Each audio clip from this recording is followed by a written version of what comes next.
Selamat pagi, Jess. Emang berat ya kalau sudah ngurusin masalah kerasukan, siapa yang merasuk, siapa yang dirasuk, terus kemudian ngurusin masalah lanjutannya ya. Akhirnya menjadi dunia arwah, dunia roh, itu akhirnya akan menjadi seperti itu. Gini, kamu harus membedakan malaikat dengan manusia. Malaikat itu ada dua.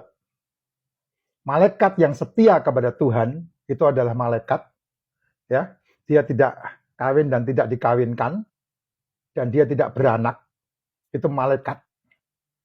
Malaikat yang kedua adalah malaikat yang sudah dibuang dari kemuliaannya, yang menjadi roh-roh gelap, setan-setan yang disebut itu, atau pengganggu-pengganggu. Jangan berpikir ini tidak ada komandannya. Kamu mengenal adanya setan itu bukan manusia. Malaikat sama manusia itu punya dua kesamaan. Punya satu kesamaan. Hanya bedanya di daging. Sekali lagi saya bilang, malaikat adalah ciptaan yang diciptakan lalu punya unsur kekekalan. Manusia adalah ciptaan yang punya badan, punya flesh, punya daging, dia mati tapi ruhnya kekal. Ini dua hal yang berbeda nih, ya, tapi sama-sama punya kekekalan, yaitu manusia. Sehingga roh manusia yang sudah mati dia balik ke Sang Pencipta. Ada kandangnya khusus sampai ada penghakiman nantinya. Namanya Hades. Malaikat yang jatuh, yang kena kutuk itu namanya iblis, namanya setan. Nah, dia berbentuk roh-roh. Nah, roh-roh ini ada yang usil, ada yang lucu, ada yang baik, ada yang nggak baik. Kalau saya minta tolong, saya selalu minta tolong sama malaikatnya, ya, malaikat ilahi, malaikat yang baik. Saya bilang, malaikat tolong bantu saya sedang ada perjalanan menuju ke Jawa Timur. Biar kalau terjadi sesuatu, kamunya sigap, satu pasukan aja. Sehingga saya berkendara dengan aman. Itu saya melakukan itu. Sehingga yang membantu saya adalah malaikat-malaikat yang diciptakan sama Tuhan, yang menyembah Tuhan. Dan itu yang menjadi pesuruh-pesuruh manusia, pesuruh-pesuruh kita. Tapi ada malaikat yang memang dia diciptakan untuk menjadi pesuruh manusia, tetapi dia melanggar batas. Nah, itulah malaikat-malaikat yang penuh dengan kesombongan, yang pengennya dipuji, pengennya dihargai, pengennya disanjung-sanjung, pengennya disembah-sembah. Nah, itu bukan malaikat Tuhan, Jess. Itu malaikat yang sudah terkutuk. Karena Tuhan itu adalah satu-satunya, atau yang disebut sebagai tauhid ini. Kalau kamu sudah mensekutukan Tuhan dengan keyakinanmu yang berbeda, maka kamu udah syirik, musyrik gitu. Nggak bisa. Kalau kamu percaya Tuhan, ya tetap percaya Tuhan. Nah, malaikat-malaikat itulah yang dibuang itu dari surga, yang menjadi roh-roh kegelapan, yang dibuang ke dunia orang mati, roh-roh kegelapan. Karena dia berada di orang mati, maka dia bisa meniru orang-orang yang sudah mati. Nggak tahu kamu menyebutnya apa ya. Nah, seringkali kalau udah ngomong begini, kamu bilang keyakinannya beda. Tinggal dibuktikan aja, hidup ini masih panjang. Tinggal kamu mempercayai yang mana, kan tinggal dibuktikan aja. Nggak usah diperdebatkan. Karena kamu punya pemahaman yang kamu pahami, saya punya pemahaman yang kamu pahami, tinggal diuji kebenarannya yang mana. Nah, roh-roh itulah yang pernah merasuki orang, dan kalau merasuki nggak mungkin satu. Kalau merasuki pasti rombongan. Minimal 10.000 itu yang disebut namanya legion itu, yang kemudian diusir dan kemudian masuk ke dalam babi dan babinya mati semua. Yang namanya roh tidak bisa bekerja tanpa masuk ke dalam tubuh orang. Siapa yang dimasuki? Ya orang-orang yang musyrik tadi, yang tidak punya keyakinan kepada Tuhan. Kalau kamu ketemu sama orang kerasukan dan benar itu adalah roh yang di dalamnya, maka ketika kamu menyebut nama Sang Pencipta, dia pasti udah pergi.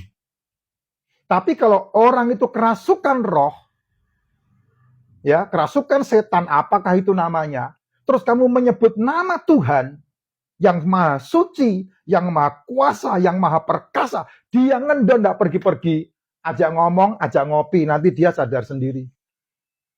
Itu yang saya membedakan, bukan roh kegelapan atau bukan roh setan, bukan kerasukan. Itu adalah gejala psikologis orang tertekan karena stresnya.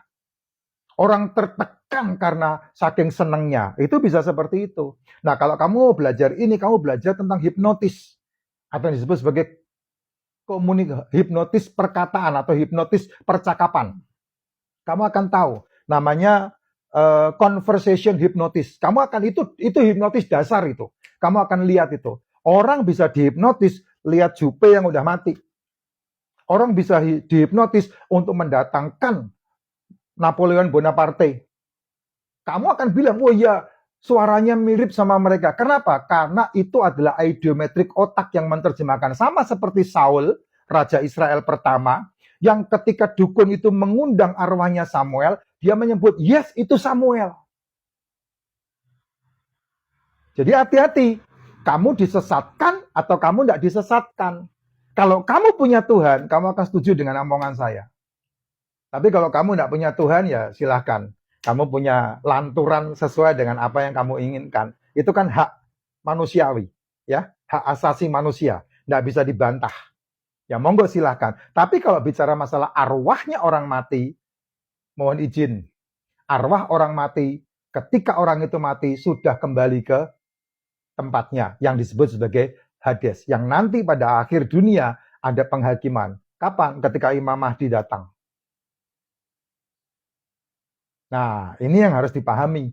Nah, kamu mau memahami ini atau tidak? Kan masing-masing udah punya pemahaman sebelumnya. Monggo aja dilanjutkan. Kita tinggal tunggu aja waktunya. Karena kebenaran itu, ya kata Pak Profesor Sahetapi, kecurangan berlari seperti kilat pun, kebenaran tidak mungkin bisa disalibnya. Nah, itulah kebenaran. Jadi, kebenaran itulah nanti akan memerdekakan kamu. Bukan saya. Saya cuma bacot begini aja. Mengungkapkan yang harus dipahami, kalau yang mau memahami, yang enggak apa-apa. Silahkan aja, enggak masalah. Makanya kenapa roh itu ada? Karena roh itulah malaikat-malaikat yang kurang ajar itu. Malaikat-malaikat yang memberontak itu. Nah, karena bentuknya adalah roh, dia enggak punya sifat daging, dia hanya bisa bersentuhan dengan daging ketika dia merasuki daging itu. Kalau enggak bisa. Munculnya sekelebat begitu aja. Karena dia enggak bisa menyentuh kecuali diizinkan masuk ke dalammu. Kamu membuka. Nah, itu kuncinya ada di mana? Kuncinya ada di neokortex yang di stop.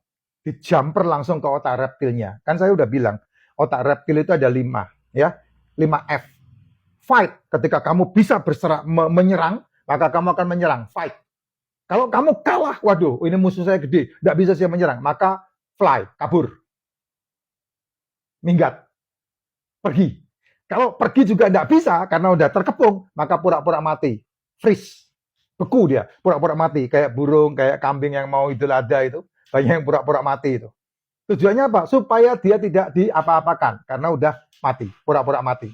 Kalau ini 3 ini, itu untuk perlindungan diri. Nah, 2 ini untuk berkembang biak. 1, food, makan. Cari makan. Makanya hidup manusia itu ada seperti itunya. Karena makan yang dibutuhkan. Makan. Nah, yang ketiga, yang terakhir berkembang biak. Fak. Nah, otak reptil ini ada pada diri manusia. Nah, inilah yang kadang-kadang bisa dijumper. Karena neokorteknya tidak aktif, neokorteknya dimatikan, neokorteknya di stop. Sehingga kamu linglung. Nah, makanya kenapa banyak orang bisa dihipnotis? Karena mereka biasanya latah. Coba hipnotis live, tidak ada yang bisa. Hipnotis pasti tidak live.